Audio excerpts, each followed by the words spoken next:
హైదరాబాద్ జంట జలాశయాలుగా పేరున్న హిమాయత్ సాగర్, ఉస్మాన్ సాగర్ల చుట్టూ అక్రమ నిర్మాణాలపై హైడ్రా కొరడా జులిపిస్తోంది. గంటిపేట చెరువు FTL 1790 అడుగులు కాగా బఫర్ జోన్ 30 అడుగులుగా ఉంది.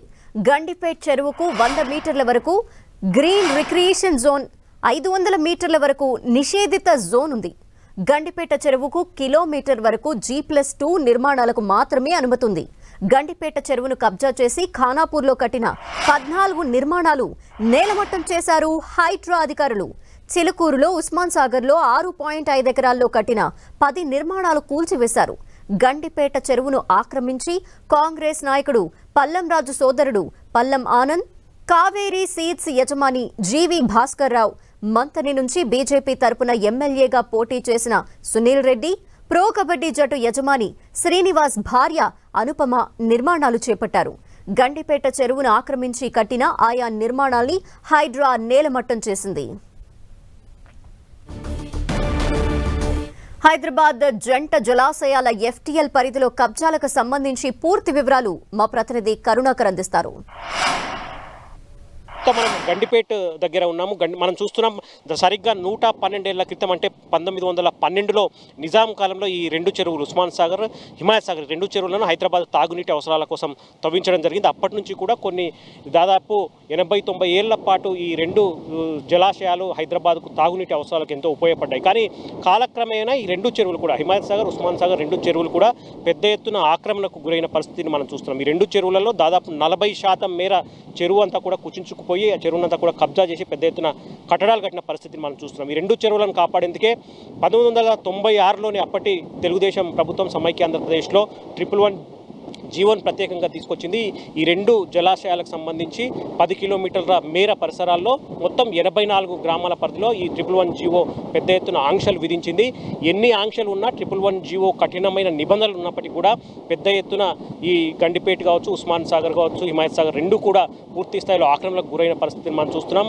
హైడ్రా రంగంలోకి దిగిన తర్వాత నిన్న గండిపేటలో మొన్న 3-4 రోజుల పాటు గండిపేటలో ఏవైతే ఆక్రమణకు గురయ్యాయో 20 కట్టడాలను కూల్చివేసిన పరిస్థితి. అయితే గండిపేట పరిసర ప్రాంతాల్లో ఉన్న దాదాపు 8 గ్రామాల్లో చాలా వరకు గండిపేట అంతా కూడా ఆక్రమణకు గురైన పరిస్థితిని మనం చూస్తున్నాం. వీటన్నిటి కూడా కూల్చేందుకు హైడ్రా రంగం సిద్ధం చేస్తున్న పరిస్థితిని మనం చూస్తున్నాం. అయితే మొత్తం ఈ గండిపేట పరిసరాల్లో దాదాపు 25,000కు పైగా అక్రమ కట్టడాలు ఉన్నాయని చెప్పి ఇప్పటికే హైడ్రా గుర్తించినట్టు తెలుస్తుంది.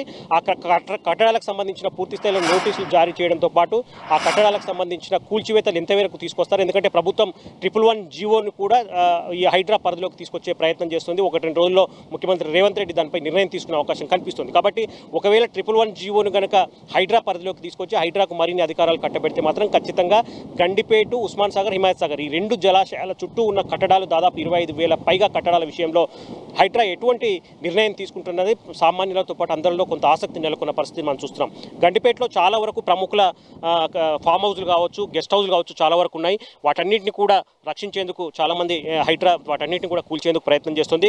చాలా రోజులుగా గండిపేటకు సంబంధించిన ఈ యొక్క చెరువును కాపాడుకునేందుకు, చెరువును క్లీన్ అండ్ గ్రీన్గా ఉంచుకునేందుకు గండిపేట వెల్ఫేర్ సొసైటీ చాలా విస్తృతంగా ప్రయత్నం చేస్తుంది. నిన్న కూడా ఈ యొక్క హైడ్రాకు సపోర్ట్గా ఈ welfare society, Gandipet welfare society ప్రత్యేకంగా వాక్ నిర్వహించిన పరిస్థితిని మనం చూస్తున్నాం. మనతో సొసైటీ వాళ్ళు ఉన్నారు. సార్ చెప్పండి, మీరు గండిపేట ఎప్పటి నుంచి ఆక్రమణకు గురవుతుంది? గండిపేట వెల్ఫేర్ సొసైటీ ఇంతవరకు ఏం చేస్తూ వచ్చింది? సార్ నా పేరు భరత్ అండి. మాది యాక్చువల్గా మెయిన్ కాన్సెప్ట్ జీరో వేస్ట్. కానీ మేము ఈ పరిసరాల్లో, ఈ గండిపేట పరిసరాల్లో 10 సంవత్సరాలుగా మేము క్లీనప్, అంటే ఈ చెరువులో ఎక్కడి నుంచో తీసుకొచ్చి చెత్త వేయడం, మెడికల్ వేస్ట్ చేయడము, మీద ఏదైనా చెత్త వేయడం వల్ల అంతా మురికిగా మారిపోయింది. మేము గత 10 సంవత్సరాలుగా మేము ఈ క్లీనప్ డ్రైవ్ అని పెట్టుకున్నాము. ఈ గండిపేట వెల్ఫేర్ సొసైటీలో మాకు ఒక 60-70 మంది వాలంటీర్స్ ఉన్నారు. 10 సంవత్సరాలుగా మేము కూడా ఇంతవరకు కాపాడుతూ వస్తున్నాము. అలాగే ఇప్పుడు ప్రస్తుతానికి హైదరాబాద్ తీసుకున్న పద్ధతి ఏంటంటే చెరువులు కాపాడండి. దానికి సపోర్ట్గా మేము గండిపేట వెల్ఫేర్ సొసైటీ వాళ్ళు మేమందరం కూడా నిన్న మేము ర్యాలీ తీసాము. చెరువులను కాపాడండి, ఎందుకంటే ఒకప్పుడు గండిపేట నీళ్ళు తాగే నీళ్ళు, ప్రస్తుతానికి తాగే పరిస్థితులు లేవు. కానీ కొంతవరకు బాగుంది, ఎందుకంటే మేము ఎప్పుడు కూడా క్లీనప్ చేస్తూ 10 మందికి చెప్తున్నాము. ఎక్కడైనా చెత్త వేసినా, ఏం వేసినా, డంపింగ్ చేసినా ఏం చెప్పుకుంటూ వచ్చాము. మేము దాని పరంగా మేము కూడా హైడ్రా కూడా సపోర్ట్ చేస్తూ, ఎందుకంటే చెరువులను కాపాడండి, అనే ఉద్దేశంతో మేము కూడా ర్యాలీ తీసాము. ఇంకా ముందు హైడ్రా ఎటువంటి చర్యలు తీసుకోబోతుంది, ఇంకా ముందు హైడ్రా పరిధిని నిజంగా 111 జీవో పరిధిలో కూడా హైడ్రాని తీసుకొస్తే కనుక ఆ 111 జీవోలో అత్యధికంగా 20-25 వేల పై చిరుకున్న కట్టడాలు, ఈ జంట జలాశయాల చుట్టూ ఉన్న కట్టడాలను, ఫామ్ హౌస్లు కావచ్చు, గెస్ట్ హౌస్లు కావచ్చు, హైడ్రా కూల్చివేయబోతుందా, అటువంటి సాహసోపేతమైన నిర్ణయం ప్రభుత్వం తీసుకుంటుందా అన్నది కూడా ప్రజల్లో కొంత ఆసక్తి నెలకొన్న పరిస్థితిని మనం చూస్తున్నాం. కెమెరా పర్సన్ రవికుమార్తో కరుణాకర్, 10 టీవీ, గండిపేట.